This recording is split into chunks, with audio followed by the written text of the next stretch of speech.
Olá pessoal, muito boa noite a todos! Sejam todos muito bem-vindos. Hoje nós faremos uma live muito interessante referente à questão da legítima defesa da honra no Tribunal do Júri. Vamos discutir a questão da ADPF número 779, que foi julgada aí a semana passada, concedida medida liminada pelo Supremo Tribunal Federal, confirmada a liminar. Então, nós vamos discutir com dois especialistas no assunto, o doutor Paulo Sérgio de Oliveira, que já está aqui conosco. Seja muito bem-vindo, Paulo. Obrigado, Marcelo. Boa noite a todos aí. Muito obrigado pelo convite. Imagina, eu que agradeço, Paulo Sérgio, advogado criminalista, especialista no Tribunal do Júri, e nossa convidada também, doutora Adelaide Albergaria, advogada criminalista, também especialista no júri, e vamos debater aí este assunto. Doutora Adelaide, eu gostaria de agradecer bastante aí sua disponibilidade. Eu sei que a nossa vida é muito corrida, né? Junto à advocacia, com a docência, os afazeres ainda junto com a família, não é? Fica bastante corrido nosso dia a dia, mas agradeço aí sua pronta disponibilidade para conversarmos sobre um assunto tão atual e instigante. Doutor Marcelo, boa noite. Doutor Paulo, boa noite. Eu que agradeço o convite. Sinto-me sempre muito honrada quando o convite parte de um colega que nós temos um grande apreço e admiração. Então, é uma honra estar aqui falando com dois especialistas na área e debatendo um tema que está em pauta, que os alunos nos perguntam, e existe uma demanda muito grande sobre a discussão. Principalmente no mês das mulheres. O mês de março foi muito oportuno para nós debatermos esse assunto. Mais uma vez, obrigada pelo convite. Imagina, eu que agradeço a disponibilidade de ambos. Temos aí essa novidade agora, não é? Que o Instagram permite até 4 pessoas na nossa live. Então, vamos aproveitar isso que a tecnologia nos oferece, não é? Se tem alguma coisa de boa que a gente acabou aprendendo aí com essa triste situação que o país está vivendo, não é? Da pandemia, e no Brasil a situação agravada, inclusive, por uma série de fatores, infelizmente, essa possibilidade de nós nos aproximarmos dos colegas, não é? Ainda que virtualmente. Então, pelo menos isso, a gente pode matar as saudades, conversar um pouquinho sobre um tema que a gente gosta muito, que é o direito criminal e, em específico, o Tribunal do Júri. E a escolha deste tema foi proposital, porque eu vi que tinha até sexta-feira para eles decidirem, não é, sobre a confirmação ou não da liminar concedida pelo ministro Dias Toffoli, e foi confirmada praticamente por unanimidade, não é? Teve alguns votinhos ali com algumas ressalvas, mas por unanimidade se confirmou esta liminar, proibindo a alegação da tese de legítima defesa no plenário do júri. Então nós vamos discutir especificamente esta questão, mas antes de nós adentrarmos propriamente no julgamento do STF, não é? Eu acho importante nós fazermos um pequeno histórico para quem está aí nos acompanhando. Nem todos são da área aqui do direito, né? Ou já tem formação jurídica, nem todos são criminalistas. Então é importante, eu acho, nós fazermos um pequeno histórico. Primeiro, com relação à previsão constitucional e à competência do júri, Paulo. Se você puder falar um pouquinho aí para a gente sobre isso. Vamos lá.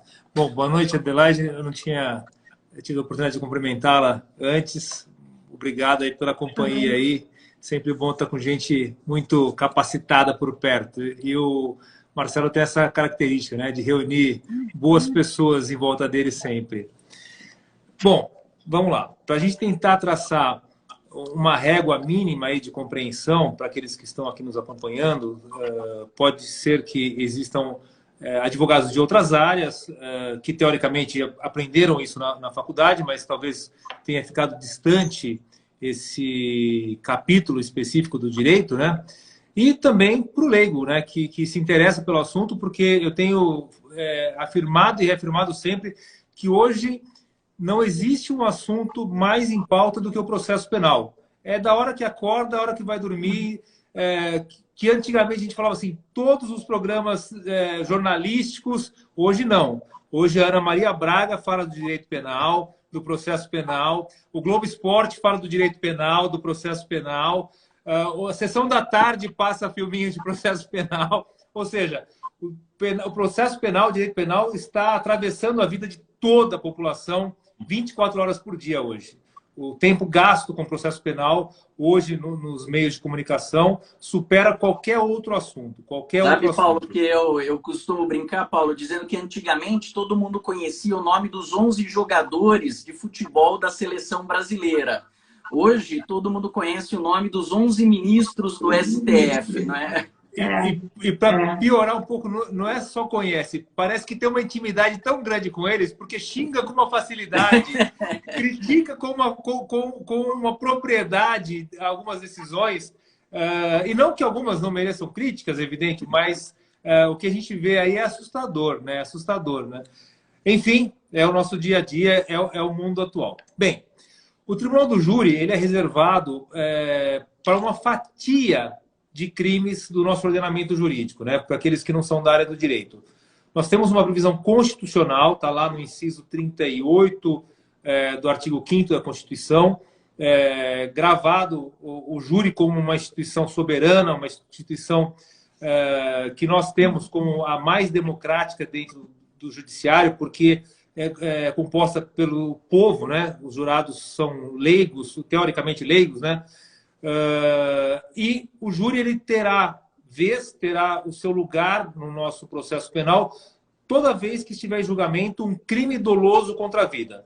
Crime doloso contra a vida é quando eu tento ou tiro a vida de alguém em algumas modalidades, em algumas circunstâncias, né? Nós temos basicamente do 121 ao 125 do Código Penal tratando os crimes contra a vida. E quando eles ocorrem na modalidade dolosa, aí sim o caso será levado a julgamento pelo Tribunal do Júri. Então, basicamente, eu acho que essa é a régua mínima de compreensão de quando é júri e quando não é. Porque, ao contrário de outras legislações, nós reservamos para o júri aqui uma fatia muito pequena de crimes. Já houve no passado um alargamento disso, né? E muitos projetos de lei já tentaram também, mais uma vez, dilatar os crimes que seriam de competência do júri, mas nenhum deles emplacou. O júri, para que se tenha uma ideia, mundialmente temos a primeira referência nos moldes atuais em 1215, ou seja, é uma instituição muito antiga. Existe até antes de 1215 outras referências, mas que não guardam tanta similitude com o júri atual, vamos assim dizer. Mas existem autores que defendem o surgimento do júri muito antes da Magna Carta de 1215. Mas, para a gente aqui, se agarrando na doutrina majoritária, a gente tem como ponto de partida 1215. No Brasil, o júri ele vem desde do primeiro ordenamento nacional, né? O Código de Processo Penal do Império, né? Depois, na primeira Constituição e todas as Constituições. Tivemos apenas 2 períodos em que o júri teve a sua soberania mitigada. E um período em especial, um período ditatorial, onde se calou. Fizeram de conta que ele não existia, mas também não falaram que ele não existia, né? Tentaram acobertar o júri durante um pequeno período que logo depois foi reavivado e todas as constituições, então, todos os nossos ordenamentos, tivemos aqui menção ao júri. E na Constituição atual, que surgiu em 5 de outubro de 88, o júri não apenas foi reavivado, como foi garantido como cláusula pétrea, né? Aquela cláusula imutável. Ou seja, para banir o júri do ordenamento jurídico, só uma nova Constituição. Nessa ninguém mexe, na questão do júri. O que pode ser alterado são características de administração do júri. Você pode até alargar os crimes de competência do júri, você pode até modificar a parte organizacional do júri, que isso é feito por legislação infraconstitucional, mas constitucionalmente ele está assegurado ali no artigo 5º da nossa Constituição. Eu acho que a doutora Adelaide... Já convidei novamente. Aí, deu caiu e está voltando aí. Mas, enfim, eu acho que esse é um ponto de partida raso para a gente ter sequência aí a partir dessa compreensão mínima do júri para a gente falar aqui. Muito bem. Então, só resumindo esse histórico maravilhoso que o Paulo fez, hoje, no Brasil, o crime de competência do júri, a competência mínima está prevista na Constituição Federal como cláusula pétrea. Lá no artigo 5º, crimes dolosos contra a vida consumados ou tentados, homicídio, participação em suicídio, infanticídio e aborto. Estes 4 crimes, mais os conexos que eventualmente tiverem, não é? São de competência do júri popular. O júri popular, ele é julgado pelo Conselho de Sentença, que são 7 jurados. Então, são 7 pessoas leigas que vão se colocar na situação ali de autor e vítima, né, de réu e vítima, e decidir se existe autoria, se existe materialidade, se absolvem ou não o réu. E, historicamente, nós, para adentrarmos nessa questão da legítima defesa da honra, nós tivemos alguns casos emblemáticos no Brasil. Claro, várias alegações sobre legítima defesa da honra foi feita ao longo da história, mas eu acredito que os 2 principais casos foi um caso aqui de Campinas, né? Um caso aqui de Campinas envolvendo a Margot Proença Galo, a mãe da Maitê Proença, não é? Onde o seu marido, Rodrigo Galo, que era procurador de justiça, acabou matando a própria esposa, onde a Maitê Proença, inclusive, depois foi testemunha de defesa, e a tese principal alegada pelo Álvaro Cury e pelo Valdir Troncoso Pérez foi justamente a tese de legítima defesa da honra. Isso se deu lá no início da década de 70. O Rodrigo Galo foi absolvido 2 vezes, né? Ele foi submetido ao primeiro júri aqui em Campinas, foi absolvido, depois foi submetido ao segundo júri e também foi absolvido. Depois ele acabou cometendo suicídio em 89 e um dos filhos, né, o filho mais velho ali, o irmão mais velho da Maitê Proença, acabou também cometendo praticamente um suicídio.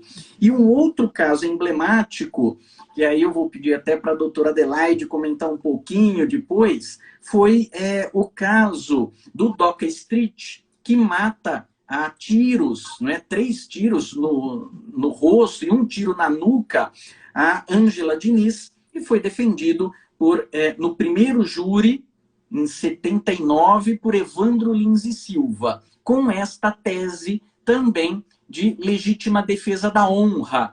E ele foi absolvido. Não foi absolvido, mas reconheceu ali um excesso culposo. Teve uma pena mínima com suspensão do processo, então o pessoal costuma dizer até que foi absolvido, né? Tecnicamente não foi absolvido, mas era uma pena insignificante perto do fato, né, que teria acontecido. Isso no primeiro júri em 79. Acho que foi 81, o segundo júri, muitos costumam dizer que o país era outro. Né? O país era outro, até porque houve a lei da anistia, muitos voltam, então, exilados políticos retornam ao Brasil e há um movimento intenso referente a esse caso, inclusive com aquele mote, quem ama não mata. Foi isso, né, professora Adelaide? Exatamente isso, professor Marcelo. Eu queria pegar um gancho com a brilhante explicação do professor Paulo, e fazer aqui um reforço no que diz respeito à instituição do júri. Eu sou suspeita para falar porque eu sou apaixonada pelo Tribunal do Júri. E eu acho uma das instituições mais democráticas do sistema de justiça. Porque cabe ao cidadão, ao indivíduo, julgar os seus pares. Em alguns casos, como o doutor Paulo colocou, e o doutor Marcelo também, aqui de forma muito pontual, os crimes dolosos contra a vida. Isso tem uma explicação na história do direito penal, né? Porque, sociologicamente, todos nós podemos nos arvorar em função da formação moral, religiosa, ética que nós tivemos, de que nós não vamos cometer um crime contra o patrimônio, um crime contra a dignidade sexual. No entanto, um crime contra a vida, nenhum de nós pode se arvorar, dizer que nós nunca vamos cometer. Então, é justamente por essa espinha dorsal de raciocínio que o Tribunal do Júri dá aos seus pares, né, à sociedade como um todo, a legitimidade, a competência para julgar alguém que matou. Então, se nós pensarmos, partindo desse raciocínio, nós temos, como o doutor Paulo colocou, a questão da competência do Tribunal do Júri, e nós temos a figura da legítima defesa. A figura da legítima defesa, como excludente de ilicitude, ela diz respeito, tecnicamente, no que está no Código Penal, a uma agressão atual, injusta ou iminente que o agente não deu causa. Eu estou falando tudo isso para entrar nos casos pontuais que o doutor Marcelo mencionou. Por quê? Porque nós vivemos numa sociedade patriarcal, onde a mulher, durante muito tempo, foi vista e tida e aceitada a ideia de que ela era propriedade do homem. Então, ela mudava de mãos, ela saía das mãos do pai e ia para as mãos do marido. Quando ela não se casava e o pai morria, muitas vezes ela ficava nas mãos dos irmãos. Pois bem, com esse raciocínio, numa relação conjugal, numa relação matrimonial, amorosa, sentimental, o homem sempre se achou dono da mulher.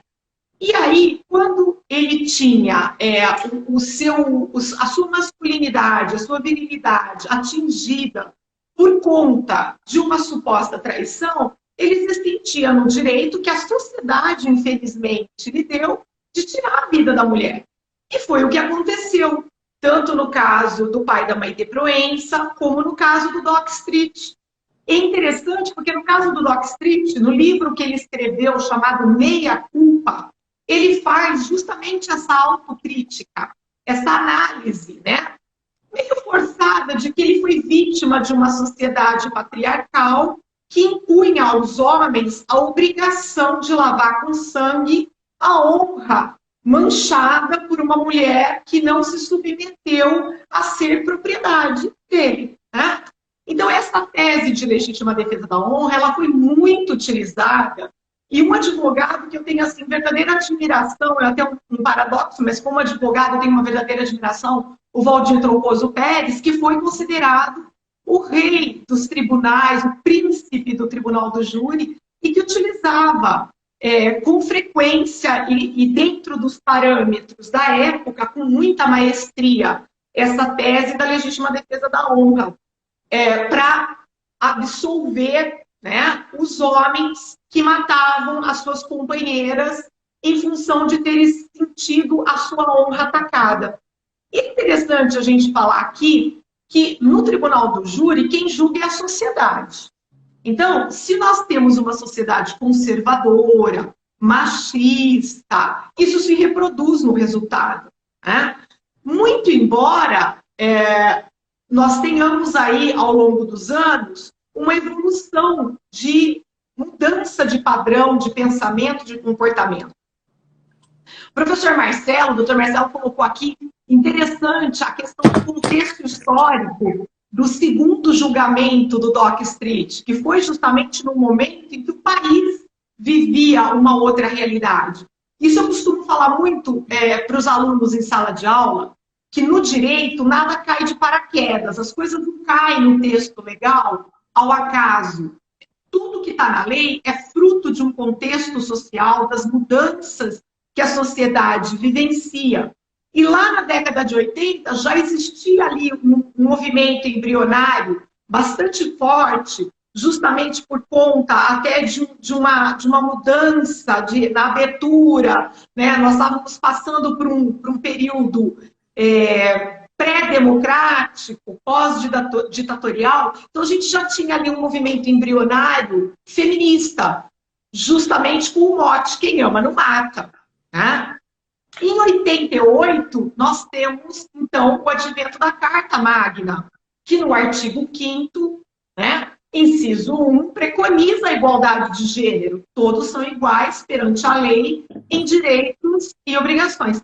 Talvez por conta do advento da Constituição de 88, é que o Doc Street tenha feito essa meia-culpa no livro dele, no sentido de que ele tinha uma visão de mundo naquele momento em que ele se relacionou com a Angela Diniz, que não era não era a visão de mundo que ele tinha quando ele escreveu o livro, não é? E, olha, eu não sei se eu sinto um misto de alegria ou de angústia, né? Pelo STF ter demorado tanto tempo para poder ter encontrado um momento para discutir essa situação. Então, o Marcelo colocou bem, né, Marcelo, no começo, que hoje a gente conhece os 11 ministros do STF, né? Porque eles estão na mídia. A TV Justiça fez com que a sociedade se aproximasse do STF, coisa que não existia no passado. Mas, por outro lado, a própria sociedade, quando ela leva algumas questões para o STF, e aí essa ação de descumprimento de preceito fundamental foi justamente por conta de uma angústia vivenciada no seio da sociedade, a sociedade também ela tem uma faca de dois gumes. Por quê? Porque embora a gente tenha hoje no STF uma decisão que, de certa forma, contempla essa angústia que a gente vive durante muito tempo, no sentido de que a mulher poderia ser morta em função da honra, da legítima defesa da honra, por outro lado também, a gente abre brecha para algumas discussões que, infelizmente, a gente acaba tendo contato nas redes sociais, no sentido de que o homem ele acaba sendo um alvo preferido hoje das feministas. Então, existe aquela dicotomia, né? De preconceito e de ataques. Mas, sem sombra de dúvidas, foi um avanço. Porque a honra não é a integridade física, a honra não é a vida. Então, eu não posso usar um instrumento que exclui a ilicitude de um fato para defender um bem que hierarquicamente está abaixo da vida, né? Então, e aí você tem, inclusive, os requisitos ali da legítima defesa, né? Um dos requisitos é a questão da proporcionalidade, mas daqui a pouquinho a gente vai voltar nesse tema, só aproveitando o histórico aí que a professora Adelaide está fazendo. Então, nós tivemos ali o movimento Quem Ama Não Mata, depois veio a Constituição Federal de 88, tivemos também, inclusive, várias ações afirmativas em relação à proteção da mulher, justamente por causa dessa sociedade machista e patriarcal, que é histórica, né, não só no Brasil, mas em toda a América Latina.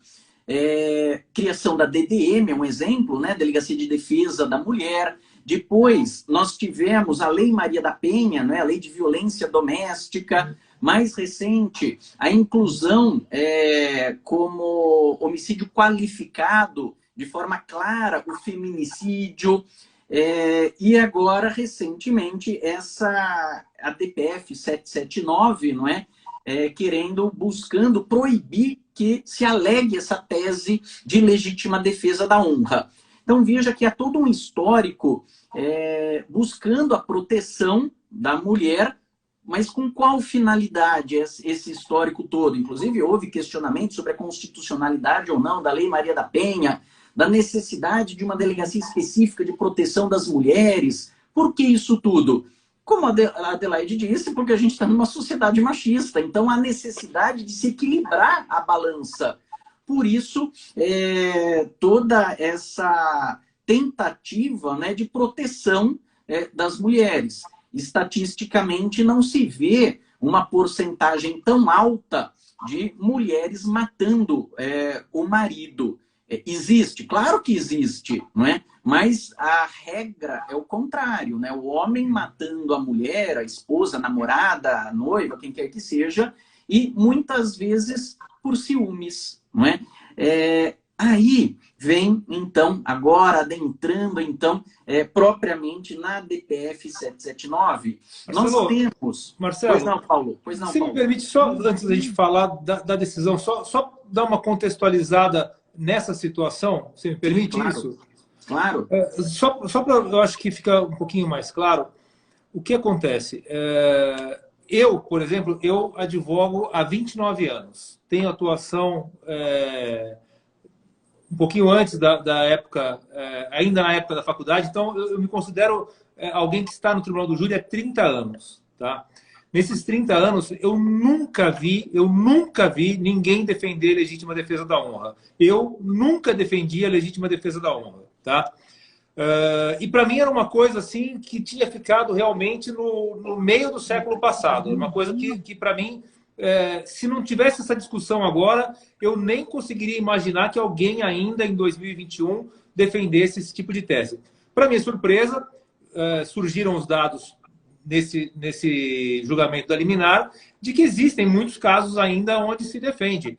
E para além disso, quando começamos os debates, escrever artigos a respeito da DPF, etc., surgiu um levante de gente defendendo a necessidade de se manter a possibilidade de defender a legítima defesa da honra, tá? Como tese defensiva. Ok, até aí era uma coisa que me fugia do contexto. Hoje, eu conversei com o Mauro Nassif, que todo mundo conhece, professor de tantos de nós, e advogado há 50 anos, né? E o Mauro, eu falei com o Mauro, Mauro, você já fez defesa de legítima defesa da honra? Ah, já fiz, Paulo, já fiz alguns casos. Ok, quando foi o seu último caso? Ele puxou da memória, eu acho que foi em 79, não, 80 e alguma coisa ele chegou no cálculo dele. Falei, pô, então é um negócio que também está em desuso para você. Ok, até aí tudo certo. Bem, o que acontece? O porquê dessa discussão se tornar uma discussão atual? Primeiro, assim, o momento de reafirmação dos direitos da mulher, extremamente importantes, necessários, e que vem com tudo isso que o Marcelo disse aí, criação de DDM, depois o implemento de uma figura penal específica da qualificadora do feminicídio, e dentre uma série de outras situações de afirmação extremamente necessárias, porque, segundo os cientistas, nós vamos ter realmente um país com igualdade entre homens e mulheres daqui a 100 anos. Assusta, né? Assusta e muito. Então, por isso, dessa necessidade de ficar reafirmando isso, inclusive no judiciário. Porém, por que nasceu toda essa discussão? Até 2008, nós tínhamos um sistema de quesitação no Tribunal do Júri que era diferente do sistema atual. Naquele sistema até 2008, quando você arguía uma tese defensiva, por exemplo, a legítima defesa, eram feitas perguntas específicas a respeito da legítima defesa. E não era uma pergunta só, se dividia em 5 perguntas. Então, defendeu o bem próprio, atual, iminente, os outros meios necessários, e por aí. Eu falo que eram quesitos infindáveis que mais confundiam do que traziam justiça na cabeça dos jurados. Bem, com a reforma de 88, nós pegamos quase todas as teses defensivas, né, com exceção quando se nega materialidade ou autoria, né, você traz tudo para uma única pergunta. O jurado responde, o jurado absolve o réu? E aí pouco importa se ele está absolvendo por legítima defesa, estado de necessidade, fiquei com pena do réu, eu estou aflito, eu quero ir embora logo, eu quero resolver isso aqui, não quero me comprometer, não interessa. É da cabeça do jurado como é que ele vota, e os motivos só ele vai saber. O convencimento é íntimo, né? Bom, por conta disso, cada vez foi se estruturando mais a força defensiva no Tribunal do Júri, né? Porque era possível que eu trabalhasse com mais teses, né? Que eu tivesse uma multiplicidade de teses, e ainda que o réu tivesse as teses dele. E pouco importa se, com base nas teses do próprio réu, ao ser interrogado, ou do seu defensor técnico, o jurado absolvendo estaria absolvido. Até aí também facilitou, a coisa ficou melhor, eu acho, mais fácil do jurado entender, e, na verdade, o que a gente quer é essa resposta do Conselho de Sentença, se condena ou se absolve. Então, tanto é que na proposta de alteração do Código de Processo Penal, isso passa a ser a primeira pergunta a ser feita aos jurados. Se aquele código projetado for aprovado no Congresso, a primeira pergunta a ser feita aos jurados é essa: absolve? Se absolver, acabou. Se não absolver, aí vamos ver a autoria, materialidade, etc. Bom, com essa nova formulação e essas possibilidades infinitas de absolvição, surgiu um outro debate jurídico, que é: tendo o réu sendo absolvido por este quesito, seria lícito ao Ministério Público recorrer dessa decisão? Se eu não sei qual é a razão que ele foi absolvido, ele pode ser absolvido pela tese que o advogado defendeu, pela tese que o próprio réu arguiu, ou por dó, por clemência, como nós chamamos. E essa discussão da clemência nasceu no Supremo Tribunal Federal, antes dessa última discussão da DPF, e tudo se encaminhava para que fosse garantida todas as possibilidades defensivas, inclusive impossibilitando um recurso da acusação quando o réu fosse absolvido com base nesse quesito genérico. Até aí também ninguém estava tão incomodado assim. Quando surge essa questão, com base em um fato real, no caso, salvo engano, acho que de Minas Gerais, onde se defendeu a legítima defesa da honra de forma textual. O defensor que fez a defesa em plenário disse: olha, entendemos que o réu deve ser absolvido porque, afinal de contas, ele foi traído e teve sua honra ferida, e ele fez isso porque defendeu a sua honra, etc. Com base nisso, e levantou o cabelo de todo mundo, porque, como eu falei, eu, por exemplo, não ouvia isso há 30 anos, eu acho que muitos de vocês também, há muitos anos que não presenciam ou têm notícia sequer de uma legítima defesa da honra, né? Mas, com base num caso concreto, veio a discussão ao Supremo Tribunal Federal, e o Supremo Tribunal Federal, num primeiro momento, merecendo todos os nossos aplausos, né, disse que esse tipo de tese é inconstitucional. Não, isso não pode, né? E aí eu devolvo a palavra para o Marcelo para a gente poder discutir a DPF em si, mas eu já vou deixar aqui já um temperinho do meu comentário, que eu acho extremamente salutar uma posição como essa, mas, ao mesmo tempo, extremamente preocupante qualquer tipo de limitação à defesa. E aí eu explico quando for devolvida a bola para mim. Marcelo, se você me permite, eu posso fazer um comentário rápido? Então, para quem está nos assistindo, para completar o que o professor Paulo colocou, infelizmente, professor, não é tão antiga assim essa alegação de legítima defesa da honra. Aquele jornalista da Folha de São Paulo, o Pimenta Neves, a tese nos anos 2000, começo dos anos 2000, eu estava começando a dar aula na Faculdade de Direito, eu comecei em 99, era difícil explicar para os alunos que numa cidadezinha pequenininha aqui próxima da capital, a tese que ele utilizou foi de que a jornalista, ao terminar o namoro com ele, na discussão, utilizou o argumento de que ele já era um velho, que ela queria arrumar, que ela estava se relacionando com uma pessoa mais nova. Óbvio que foi uma conversa entre os dois. Então, a gente não tem condição de saber se isso realmente foi uma verdade, aconteceu, ou se foi um argumento que ele utilizou para dizer assim, me senti humilhado, porque ela disse que queria um namorado jovem, que já estava até flertando com um outro rapaz. Mas o fato é que na cidade, ali naquela cidade onde ele mantinha, salvo engano, um aras, um sítio, algo do gênero, já corria na cidade que, se essa tese fosse utilizada, a probabilidade dele ser absolvido era muito grande, porque era uma cidade conservadora, em que os homens achavam que era um prêmio se relacionar com mulheres mais novas, e que, então, salvo engano, no caso do Pimenta, a tese foi inexigibilidade de conduta diversa, não foi? Então, mas nos bastidores tinha se preparado o terreno para que o Conselho de Sentença olhasse para o jornalista como um homem que tinha sido humilhado pela companheira. E também, só para relembrar, tem um livro daquela procuradora de justiça, se não me engano, Luísa Najib Eluf, A Paixão no Banco do Réu. E no livro dela, ela traz um único caso de uma mulher que matou e que alegou ter sido traída, que foi a Dorinha Durval. E ela foi a única que foi condenada. Os homens eram absolvidos e ela condenada. Ela foi Nós condenada. tivemos aquele caso do Ioki recentemente também, né? Exato, exato. É que ali, na verdade, foi um crime que os indícios, pelo menos o que a mídia trouxe para a gente, foi um crime que nos deu a ideia de que foi algo planejado, né? Então, mas no caso da Dorinha Durval, não. Eu comentei na época daquele crime que se não tivesse havido a ocultação do cadáver, o esquartejamento, né? Principalmente, e a ocultação do cadáver, ela teria grande chance de ser absolvida. Exatamente. Pelo homicídio. Exatamente. Mas o plus do homicídio, aí enfraqueceu qualquer tese defensiva do próprio homicídio.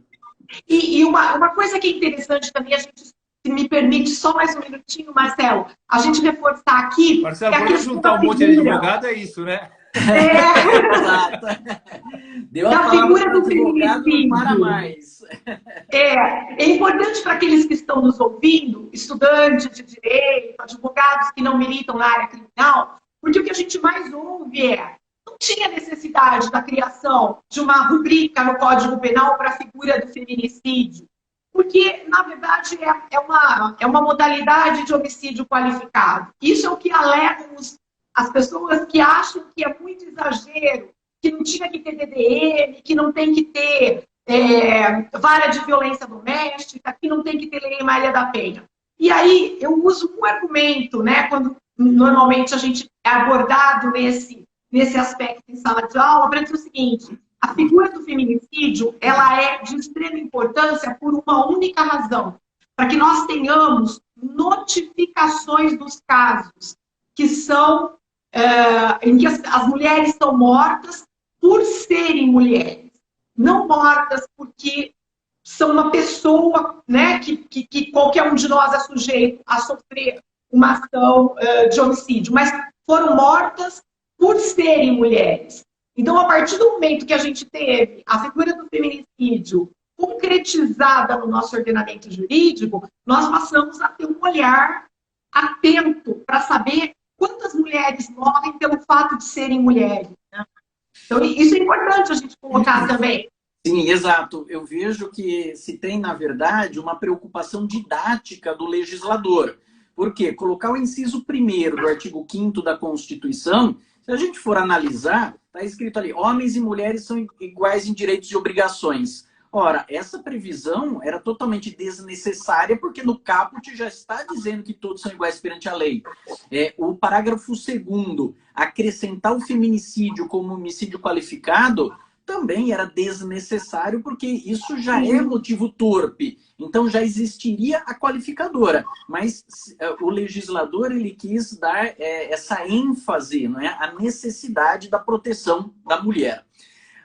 Eu gostaria até de agradecer a participação de alguns colegas professores nossos, né? Dr. Fabrício Rosa, que está nos acompanhando, Dr. Valdiner, também especialista aí no Tribunal do Júri, Dr. Heitor Chagas, todos os nossos colegas aí nos prestigiando, a Sandra aqui também comentando bastante. Então, muitos colegas, alunos e ex-alunos nos acompanhando, que deixa a gente bastante feliz.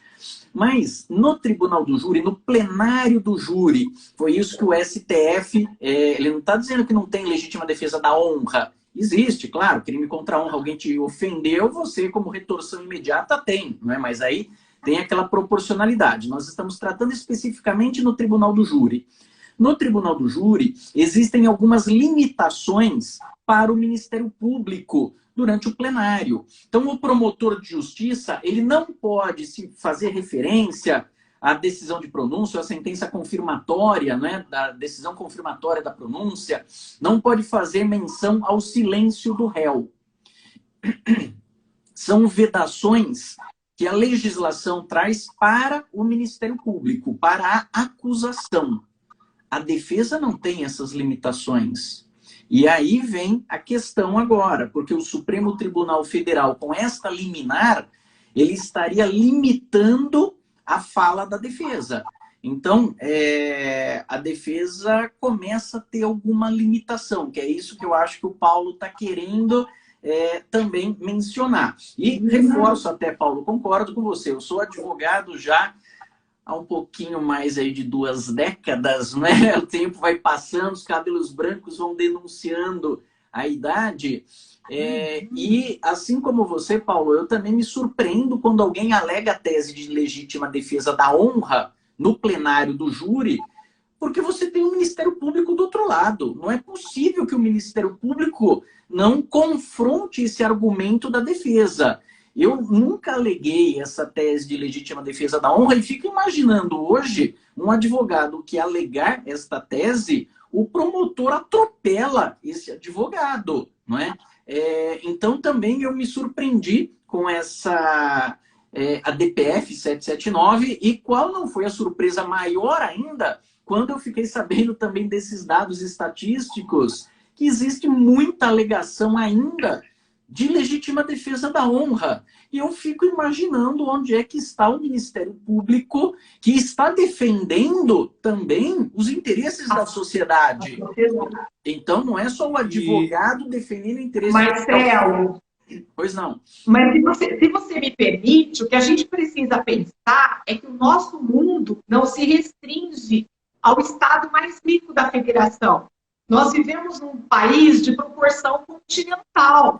Então, nós temos muitas regiões em que o representante do Ministério Público é fruto do patriarcado, que o juiz é fruto do patriarcado, que os jurados que compõem o conselho de sentença são frutos do patriarcado. Então, aqui no estado de São Paulo, realmente eu concordo com você. São Paulo é a capital de alguns outros estados, eu até concordo. Mas, infelizmente, em sociedades menores, mais conservadoras, dependendo da forma como a legítima defesa da honra é apresentada como tese no plenário, corre o risco de passar batido. Ninguém vai falar nada.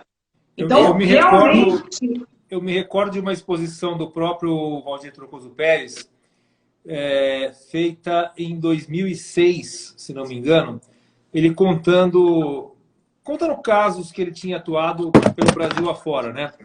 E um dos casos ele narrava que tinha acontecido no Nordeste, ele falando com as pessoas da cidade, e o caso era justamente isso, o marido que tinha matado, eu acho que não era matado a mulher, tinha matado o amante da mulher, se não me engano. Mas ele falava assim que a frase que ele mais ouviu naquela cidade é assim: olha, não se pode segurar a cabra para o outro mamar. Exato. Ou seja, isso arraigado na sociedade local lá. Ou seja, a chance argumentativa de uma tese de legítima defesa da honra lá naquele contexto, imagino que seria fácil para qualquer um, para ele deve ter sido tranquilíssima, porque ele tinha o poder de convencimento, o poder de argumentação, como eu nunca vi alguém com aquela capacidade dele. E isso que a doutora acabou de falar é verdade, o Brasil é muito grande e tem muito... Eu me lembro de uma palestra que eu fiz no interior de Pernambuco, eram 3 universidades reunidas, né? E a primeira pergunta que veio depois da minha palestra dos alunos, dos participantes ali do congresso ali, era o seguinte: o que o senhor acha a respeito do nosso maior problema, que é o crime de pistolagem? E a primeira coisa que eu falei assim, crime de pistolagem, eu tentei pegar no Código Penal, todo o elenco não vinha na minha memória.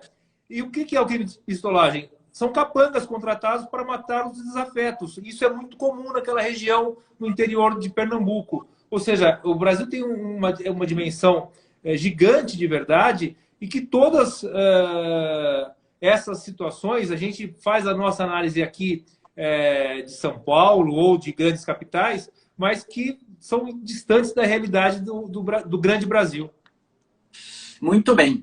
Bom, nós temos então hoje, para todos entenderem a situação, o Supremo Tribunal Federal, numa arguição de descumprimento de preceito fundamental, confirmou a medida liminar, né, a cautelar, proibindo que a defesa alegue a tese de legítima defesa da honra. Todos sabemos os efeitos, né, dessa ADPF, então produz efeitos aí erga omnes, né, atinge a todos, só que o STF não enfrentou algumas questões muito complexas que vão decorrer dessa decisão. Por quê?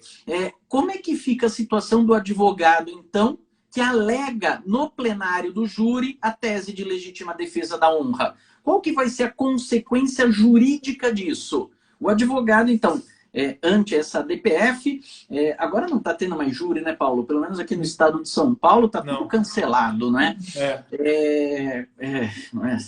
Isso daí é melhor a gente nem entrar nesse Eu teria um júri ontem em Campinas e hoje um em São Paulo, ambos foram cancelados. Tá tudo suspenso, tudo adiado por causa desse terror que está acontecendo aí no nosso país.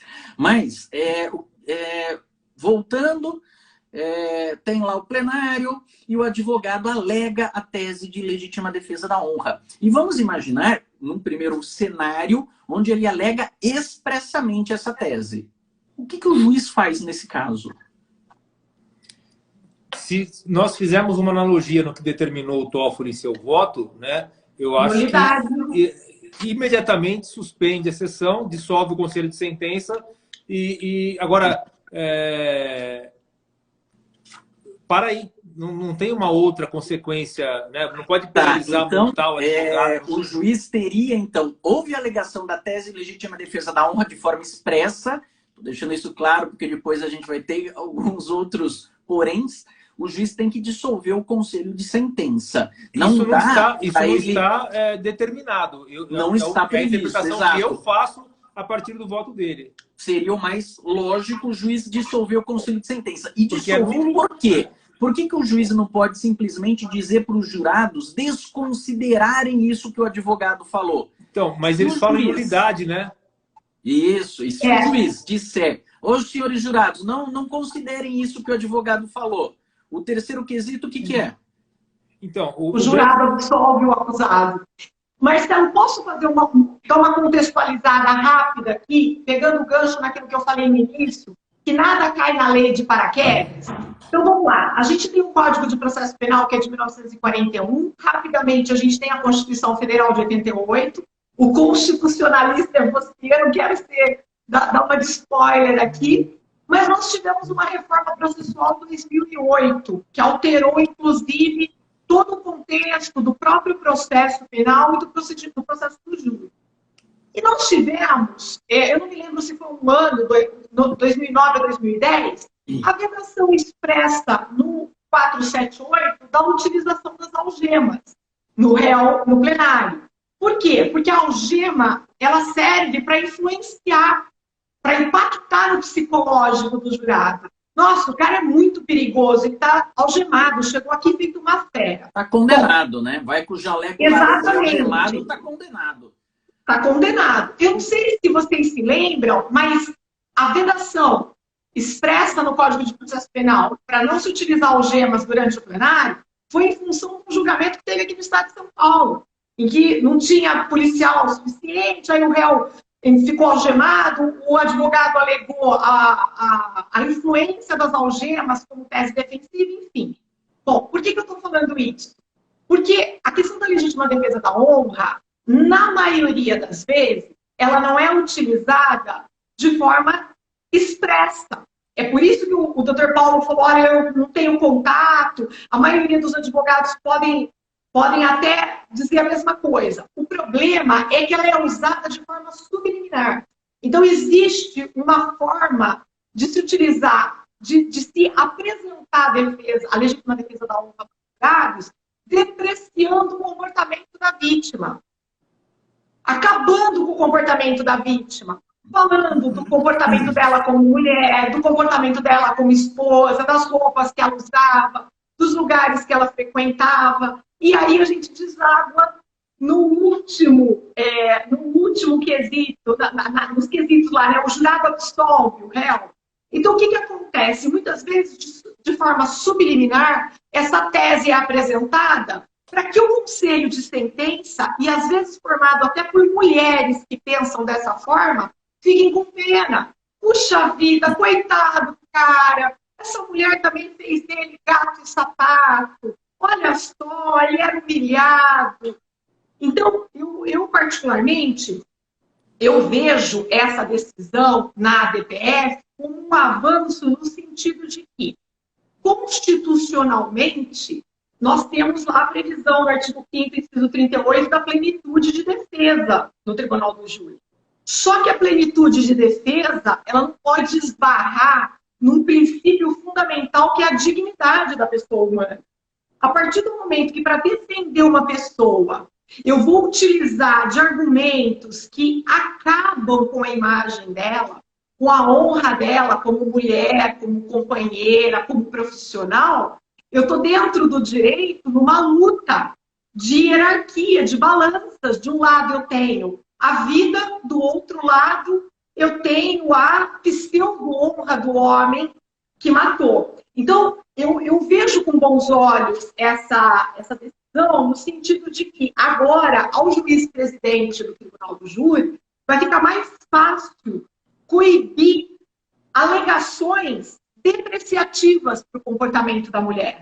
Porque utilizar textualmente, olha, eu estou apresentando aqui a tese da legítima defesa da honra. Isso de verdade é pouco provável, principalmente no nosso meio aqui.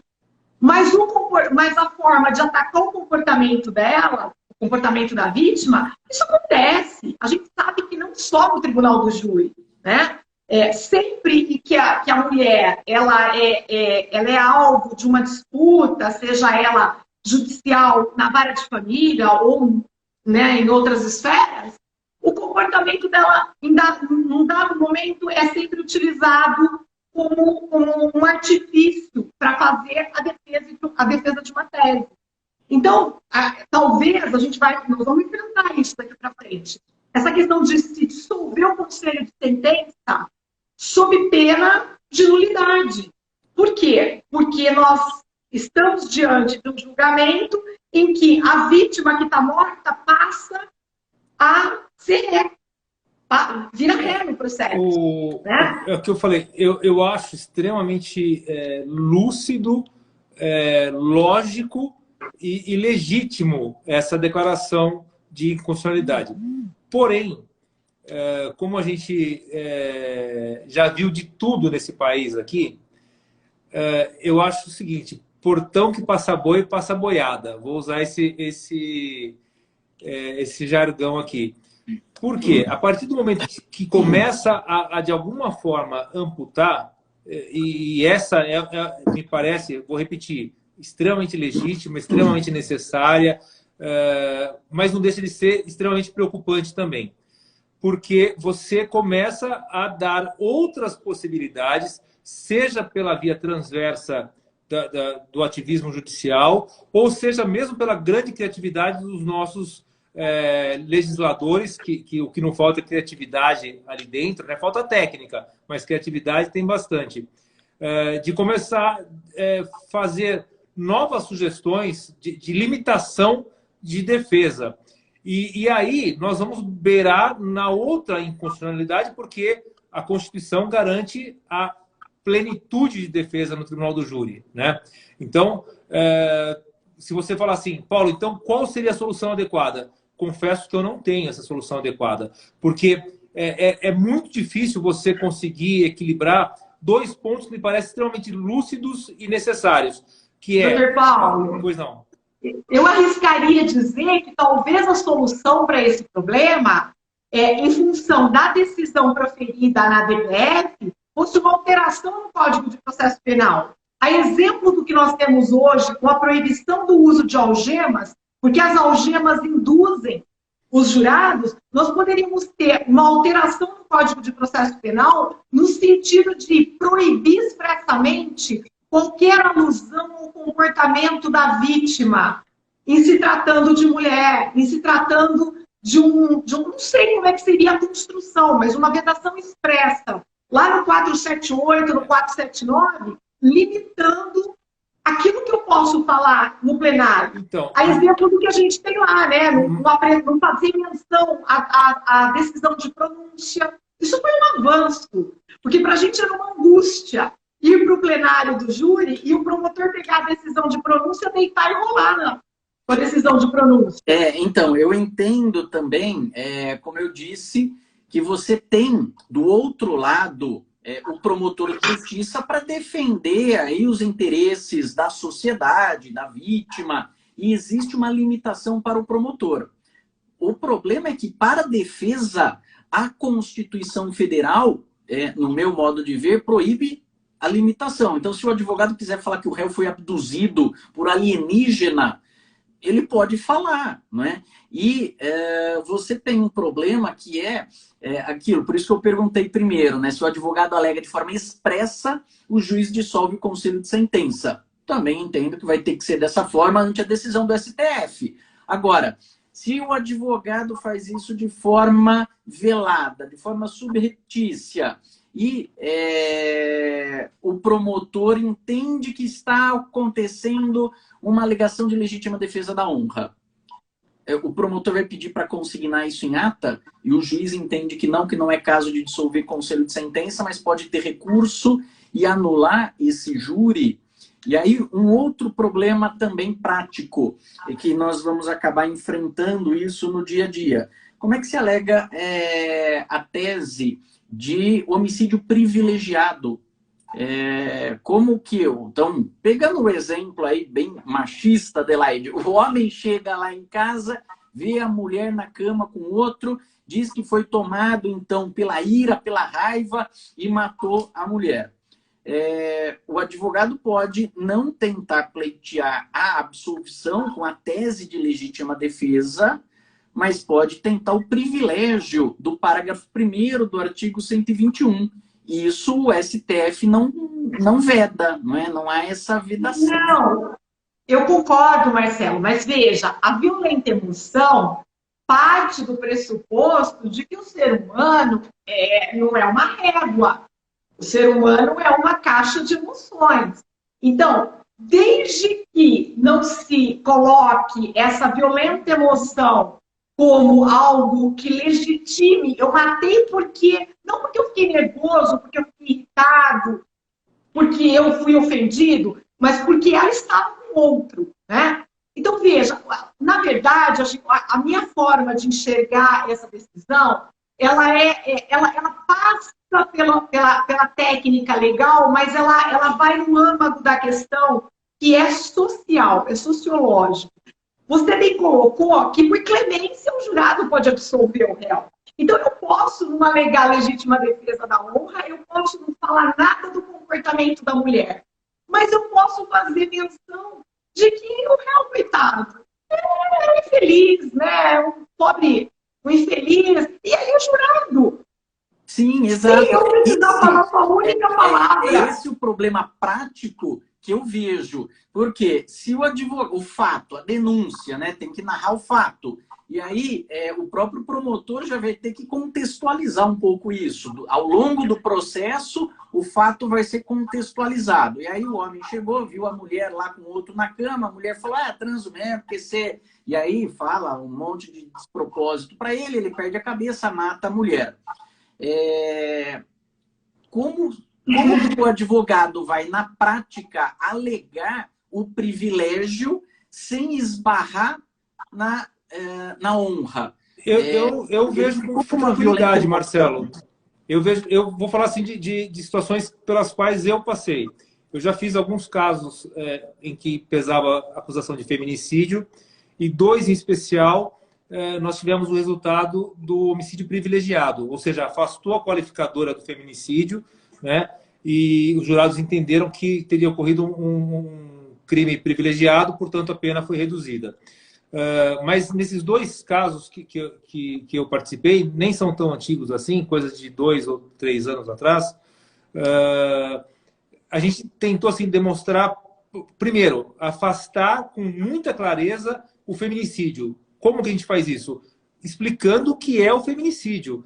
Quando acontece feminicídio? Quando a pessoa mata porque ele subjugava a mulher, se ele achava que ele teria algum direito sobre ela, alguma posse sobre aquele ser humano, né? Então, o primeiro ponto é esclarecendo o que é o feminicídio. E a gente sabe, todo mundo aqui é advogado, né? E muitos que estão aqui nos assistindo, que normalmente a acusação ela vem com uma carga muito pesada desde a denúncia, para às vezes no plenário dar uma aliviada e ainda assim sair com uma condenação favorável, né? E isso acontece desde sempre com as qualificadoras. Com o surgimento da qualificadora do feminicídio, eu tenho sentido que isso ganhou um peso extra, né? Alguns casos que tecnicamente não seriam feminicídio, mas ele vem com a peça do feminicídio porque é uma qualificadora a mais ali. E é o que aconteceu naquelas duas hipóteses. Por outro lado, quando nós demos a compreensão do que seria realmente um feminicídio e por quais motivos nós entendíamos que ali nós estaríamos diante de um caso de homicídio simples e não de um feminicídio, a partir dessa compreensão dos jurados, nós passamos a explicar a violenta emoção logo após a injusta provocação, né? E também, nos dois casos, com muita clareza, tanto é que foram bem votados e a tese vingou. Mas também já fiz outros casos de feminicídio, embora o nosso esforço tenha sido nesse sentido também, não foi afastado o feminicídio, não chegou nem perto de se considerar um privilégio e saímos com uma condenação bastante pesada do plenário, né? Então, são situações que eu acho que elas não se confundem, né? O crime privilegiado e a qualificadora do feminicídio. Você consegue trabalhar... Exatamente, eu acho perfeito o raciocínio do professor Paulo e eu complemento que a injusta provocação, ela, uma vez demonstrada, não é o fato da mulher ter sido flagrada com uma outra companhia, mas é o fato dela ter utilizado argumentos ofensivos, argumentos que mexeram mesmo com o brio do réu. Então, são situações diferentes. Agora, é interessante, até para a gente resgatar o mote da conversa, a DPF, ela teve que tratar do assunto porque nós tivemos um fato pontual em que a honra da vítima foi atacada de forma contundente, arrasadora. Então, talvez a gente tenha que pensar e olhar para que nós tenhamos realmente uma sociedade mais igualitária, que o direito, por si só, ele não responde muitos dos nossos questionamentos. A maioria deles são respondidos do ponto de vista sociológico. Então, a partir do momento que agora a gente pode entrar em sala de aula e dizer para os nossos alunos, olhar para eles e dizer o seguinte, olha, aquilo que a gente já falava, eu tenho certeza que o doutor Paulo, o doutor Marcelo falam para os alunos, no tribunal do júri, a gente precisa fazer defesa do réu, mas sempre respeitando a memória da vítima. Isso eu sempre preguei. Eu nunca, em hipótese alguma, utilizei de argumentos depreciativos da vítima, seja ela homem ou mulher, para fazer a defesa do réu. A gente sempre falou isso para os nossos alunos. E agora, mais do que nunca, nós vamos dizer assim, olha, agora nós somos coroados com uma decisão do STF que está colocando limites para algo que acontecia e que, infelizmente, quem sofria eram as mulheres. Não era a sociedade como um todo. A gente tem um fato concreto em que essa tese de legítima defesa da honra atacava frontalmente as mulheres. Historicamente, numericamente, a gente tem essas informações, né? Exato. Uma outra questão que eu gostaria de colocar aqui para provocação é justamente a plenitude de defesa prevista na Constituição. Doutora Adelaide e doutor Paulo bem falaram, então, da atuação do advogado no plenário, mas nós não podemos nos esquecer que existe também a autodefesa do réu no interrogatório. E aí, como é que fica se o réu fala, não, olha, eu matei ela mesmo porque ela ofendeu a minha honra? Então, no despacho, no voto, aliás, acho que mais de um voto, tanto do relator quanto alguns, eles proíbem, inclusive, a autodefesa alegando essa tese. Existe aqui. Agora, o réu pode falar o que ele quiser, né? Exato. O réu E pode aí, falar o como que é que quiser. fica isso? Vai tolher a palavra, então, do réu? O réu não pode falar. Do E outra, advogado dá para palavra dita está entender. dita, né? Uma vez Exato, do que advogado, jogou para o vento, está lá. do advogado em tese daria até para entender, porque você tem uma série, sim, de regras, né? Não só do estatuto da OAB, da legislação, mas aquela questão de urbanidade, tudo que o advogado tem que observar. Mas eu fico me questionando, e o réu? Se o réu fala isso no plenário, o juiz vai dissolver também o conselho de sentença? Eu não vejo essa hipótese. Particularmente, eu acho que não. Talvez tenha sido até uma pitada de exagero aí na decisão. Mas na fala do réu, ele pode falar o que ele quiser. Inclusive, contar uma história da carochinha que não guarda nexo causal nenhum com o conjunto O réu fala probatório. que foi abduzido, estava em Exato. E aí... é o direito do réu falar o que ele quiser. Isso está na Constituição. Se o cara quer falar, às vezes até prejudica a defesa. Sabe que uma vez, Marcelo, eu estava fazendo uma pesquisa. Eu estava fazendo uma pesquisa a respeito de utilização de carta psicografada em plenário do júri, né? Então, eu levantei vários casos numa pesquisa que a gente fez no IBC CRIM. E aí, no decorrer da pesquisa, que todo mundo achava totalmente... quer dizer, todo mundo não, mas uma boa parcela dos pesquisadores tinham aversão a esse tipo de possibilidade de você trabalhar com carta psicografada, etc. Quando eu me deparei com 2 casos em que promotores utilizaram cartas psicografadas, onde o comunicador da psicografia lá, ele apontava o réu como o autor do crime, né? Ou seja, todos os tipos de argumento, né, e nos implementos dos votos, pelo menos de 3 votos, tentou dar uma ampliada nos atores, atingindo também delegado de polícia, promotor de justiça, o próprio juiz, né, a limitação atingiu todo mundo ali agora, porque a gente tem isso no júri.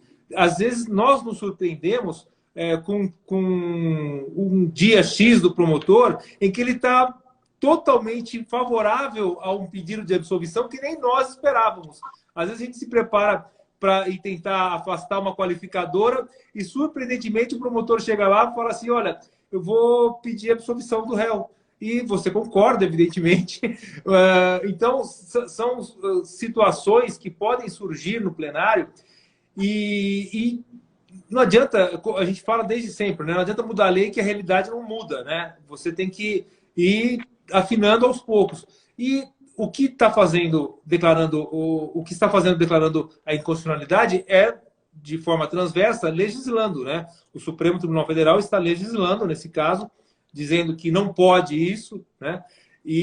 Mas a realidade está aí. Agora, como é que isso vai ser superado nos rincões aí do Brasil afora? Não consigo imaginar. Repito, eu, em 30 anos, nunca vi ninguém defender legítima defesa da honra. Mas os números nos mostram que existe esse tipo de tese ainda hoje, em pleno século XXI. Agora, onde existe isso, onde muitas vezes o promotor consentiu com esse tipo de pedido em plenário, não vai ter Supremo Tribunal Federal que vai impedir que o juiz colha os votos e declare o réu absolvido ao final desse plenário. Muito bem. Eu compliquei um pouquinho jogando o réu, que era para causar aí uma discussão, uma comoção, porque realmente o que o STF está proibindo, pelo menos cautelarmente, claro, esperamos que isso seja resolvido quando da decisão de mérito, mas há de concordar, então, que com relação ao réu, não dá para ter essa limitação. O réu fala o que ele quiser e o juiz, neste caso, não deve dissolver o conselho de sentença, porque ele dissolvendo o conselho de sentença... No máximo, um puxão de orelha. Não, né, Marcelo? O senhor para de falar mal da vítima aí, nada de ficar falando mal dela. Dissolveu o conselho de sentença, no próximo júri, o réu no interrogatório fala a mesma coisa, no outro fala a mesma coisa, não tem sentido isso. Mas aí, para a gente finalizar, nossa, já estamos com a hora mais do que avançada. Eu gostaria de fazer uma outra indagação um pouco técnica também, onde o STF ele está proibindo a alegação da legítima defesa da honra, ou seja, uma causa de exclusão da ilicitude. Mas se o advogado alegar isso como causa de exclusão da culpabilidade por inexigibilidade de conduta diversa, vejam, você simplesmente tirou algo que era normalmente utilizado aí, no meu modo de ver, assim como o Paulo, fiquei surpreso que hoje tem gente que alega isso, mas na década de 70 isso era comum, né? Como causa de exclusão da ilicitude. O STF não fala como causa de exclusão da culpabilidade. A inexigibilidade de conduta diversa. Na prática, eu acho o seguinte, você consegue, se a sua ideia é trabalhar com legítima defesa da honra, sendo esse argumento proibido de forma clara como está, você consegue atingir o mesmo objetivo por vias transversas, por outras formas, sem tocar na inexigibilidade, aliás, sem tocar na legítima defesa da honra, sem falar em honra, sem falar em nada. Você vai conduzindo o seu discurso para que eles entendam que não possa se exigir do réu uma conduta outra, senão aquela de matar a outra pessoa, no caso a ex-mulher, um exemplo, né? Pensando nisso, o Supremo ele fala aqui no voto do relator que fica obstar a defesa de sustentar direta ou indiretamente a legítima defesa da honra, ou qualquer outro argumento que induza essa tese. Aí a coisa fica extremamente subjetiva. Como os plenários não são gravados, né, tudo é colocado em ata, mas não é uma ata fidedigna do que aconteceu em plenário. Não existe uma transcrição do que aconteceu em plenário na sua integralidade. Eu temo que vai ficar um argumento de razões de apelação contra razões de apelação e vão ter que acreditar no que as partes escreveram, se aconteceu ou não aconteceu tal coisa. Se o juiz for muito cauteloso, ele pode até transcrever na ata talvez um trecho do que foi narrado em plenário, né, para dar subsídios aos tribunais para que apreciem aquela nulidade ou não.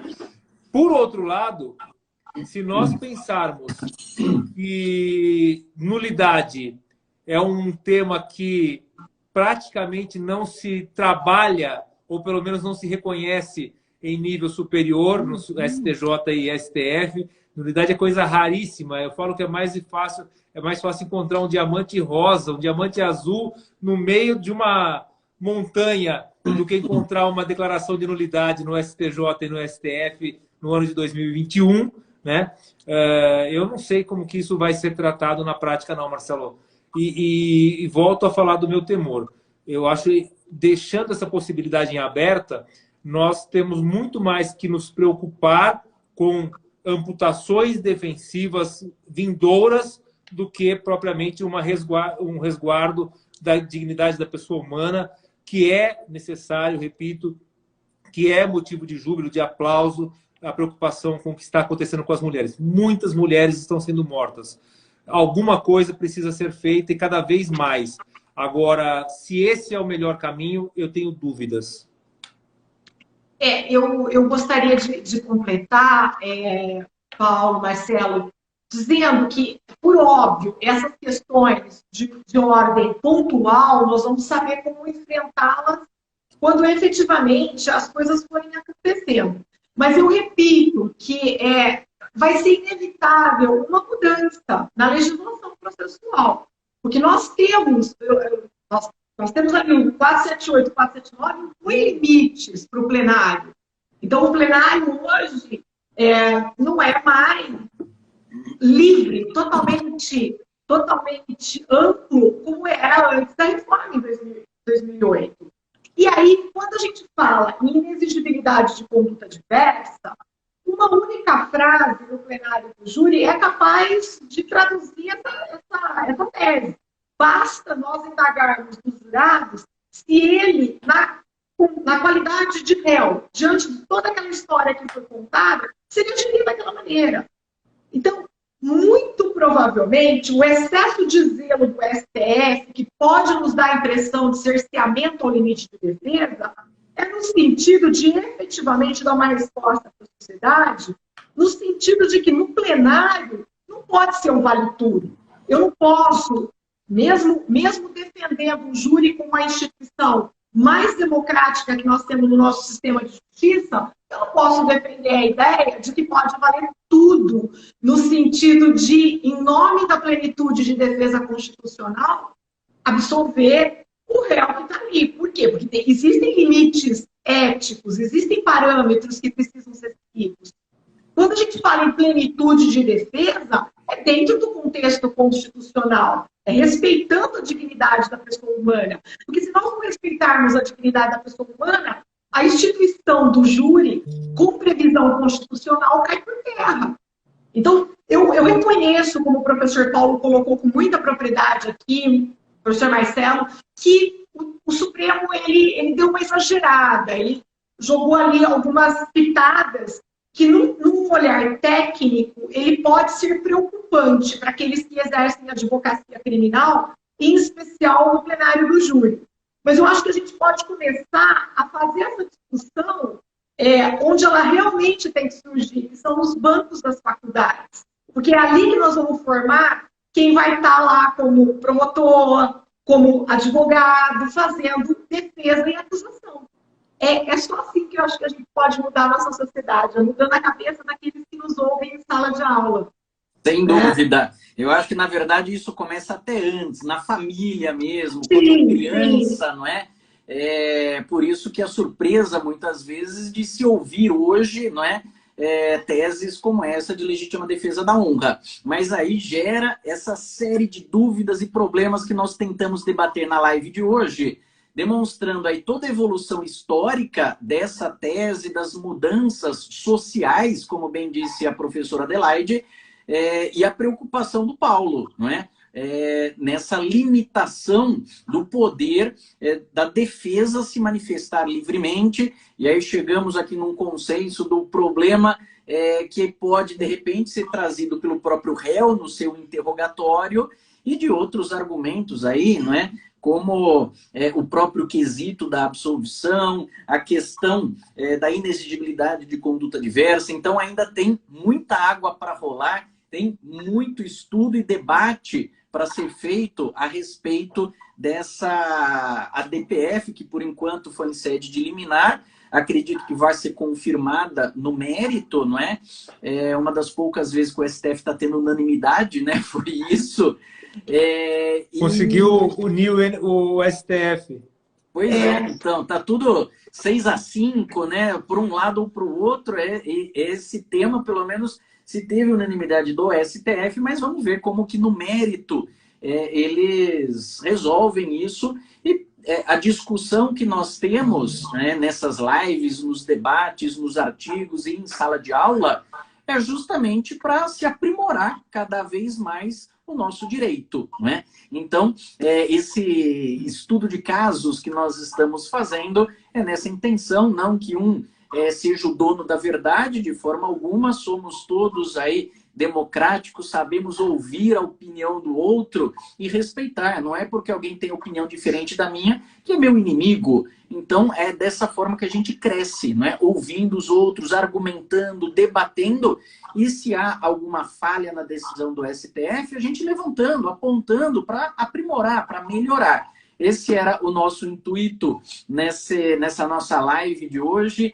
Passamos de muito aí o horário, normalmente a gente programa 1 hora mais ou menos a live, já foi quase 1h30 de bate-papo, e eu sei que daria para falar muito mais tempo. Só que aí todos têm aí os seus compromissos, então eu gostaria de agradecer, Dr. Paulo, segunda live que nós fazemos sobre o Tribunal do Júri, não é? Verdade. A oportunidade de parear com você esse tema que eu sei que você é apaixonado, é algo assim que me deixa muito feliz, e compartilhar com os nossos ouvintes esse tema, não é? E a doutora Adelaide, também uma apaixonada pela área criminal. Muito bom poder fazer essa live, ouvi-la novamente, seus ensinamentos. Isso me deixa aí muito feliz, e poder discutir isso com todos que nos acompanharam durante essa 1h30, esse debate. Então, Paulo, passo aí para suas palavras finais, já agradecendo novamente. Não, minha palavra final é apenas um muito obrigado ao Marcelo pela oportunidade de mais uma vez debater aqui. Eu acho que é riquíssimo essa troca de experiências, essa troca de ideias, sejam elas conciliadoras, sejam elas divergentes. Eu acho que é sempre válido trocar figurinha aí com os colegas, né? Doutora Adelaide, foi uma honra muito grande poder dividir o espaço aqui com a senhora e espero que a gente possa fazer isso muito mais vezes. Tá? Estou sempre à sua disposição, Marcelo. Marcelo, eu gostaria de te agradecer também. Vou te chamar carinhosamente de Marcelo, amigo de longa data. Dizer que foi uma honra conhecer o Paulo, que agora, a partir de agora, passa a ser também uma pessoa de estima da minha parte. Foi muito engrandecedor o debate. A gente aprende com as diferenças, com os olhares, com as visões de mundo que cada um carrega. Eu me sinto assim, extremamente honrada. Eu acho muito produtiva essa sua iniciativa. Você está de parabéns, Marcelo. Parabéns, Paulo. E também fico à disposição para o que vocês precisarem. Foi uma honra muito grande estar aqui com vocês. Maravilha, eu que agradeço aí, agradeço a presença de todos. Doutora Andréia foi diretora-geral da OAB, colega da doutora Adelaide também durante muito tempo. Trabalhamos juntos, né, durante um período na nossa instituição de classe. E esse debate é justamente isso. A participação dos nossos internautas foi intensa hoje, não é? Porque o assunto realmente é muito palpitante. E a ideia é justamente essa, trazer o debate à tona, porque nós não somos donos da verdade, como eu disse, estamos sempre aprendendo e a gente aprende debatendo, discutindo, ouvindo os outros. Pessoal, muito obrigado mais uma vez. Espero que todos tenham saúde, os seus familiares e que possamos em breve nos encontrar pessoalmente. Parabéns a todos, muito obrigado aí pela participação. Só um pedido aí para ambos, né? Eu depois vou disponibilizar essa live lá no meu canal do YouTube, tudo bem? Pode Claro, ser sem problema. Claro. Maravilha, Claro. pessoal. Muito obrigado. Até logo. Até mais. Saúde para todos.